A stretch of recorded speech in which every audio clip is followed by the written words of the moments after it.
Pemirsa, Gubernur DKI Jakarta Anies Baswedan menyatakan dalam pembatasan sosial berskala besar Jakarta kali ini, Pemprov DKI Jakarta akan memfokuskan pengaturan di kawasan perkantoran. Anies juga mengklaim pemerintah pusat sudah menyetujui kebijakan PSBB yang diambil Pemprov DKI Jakarta.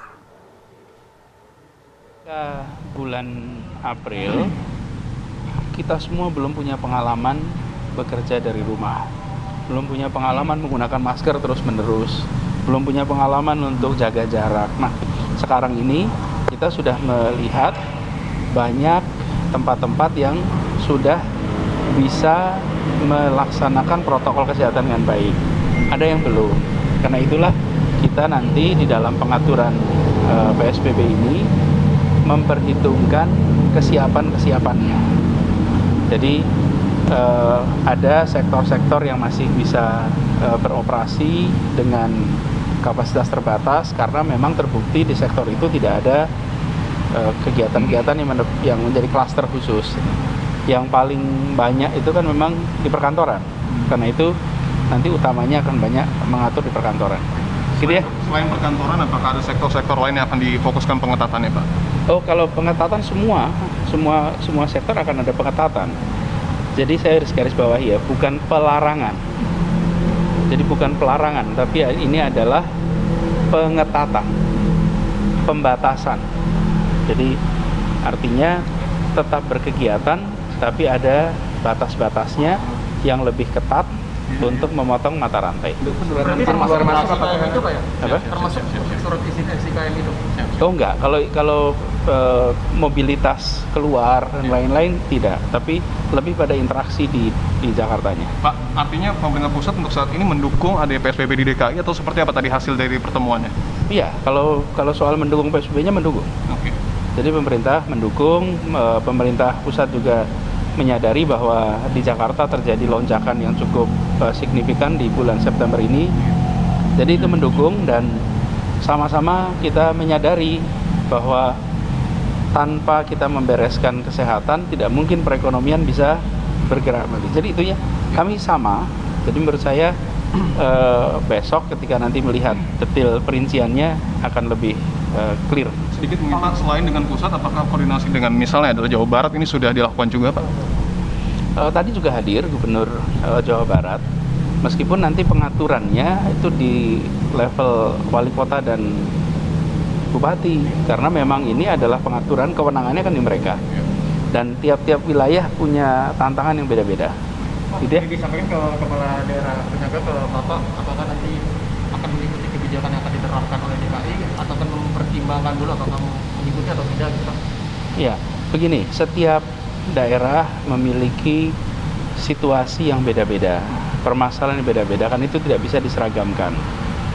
Jakarta juga ketika membuat langkah-langkah itu melihat situasi kita.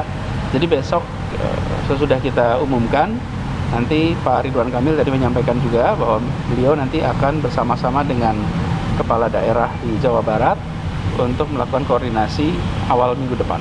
Pak, yang penting diketahui adalah sanksi Pak. Kalau di pertama itu kan ada sanksi misalnya adalah uang, kemudian juga sanksi sosial. Untuk PSBB ke depan seperti apa? Gini, selama pelaksanaan PSBB ini sudah dilakukan penindakan terhadap 158.000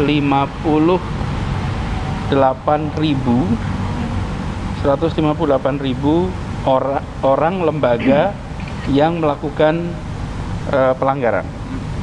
Jadi 158.018 orang dan badan itu bisa toko, bisa warung. Kemudian denda itu sudah ditegakkan atau sudah mengenakan denda sebesar 4.333.000.000. Saya ingin sampaikan di sini, Jakarta ini bukan saja sudah punya aturan, tapi Jakarta itu sudah menegakkan aturan dan sudah mendisiplinkan 158.000 lebih pribadi dan badan yang melakukan pelanggaran. Jadi kami itu levelnya bukan level baru bikin aturan, kami levelnya sudah menegakkan dan bisa diukur. Jadi kalau ada yang tanya apakah penegakan sudah dikerjakan. Lalu Jakarta memiliki 5.000 orang petugas, ditambah 5.000 ASN yang diberikan tugas khusus untuk menjadi penegak peraturan. Tapi saya perlu garis bawahi di sini, yang terjadi dalam konteks penularan itu terjadinya di ruang-ruang semi private dan private. Saya beri contoh, kita ini di ruang terbuka, di tempat umum, di transportasi pakai masker.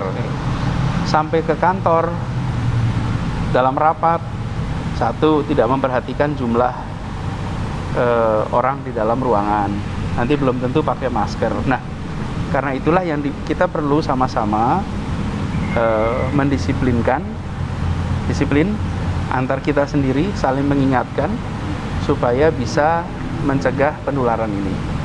Kalau yang di area umum masih mudah untuk ada penegakan, tapi begitu masuk area yang private atau semi private, ya antar kita yang harus sama-sama menjaga.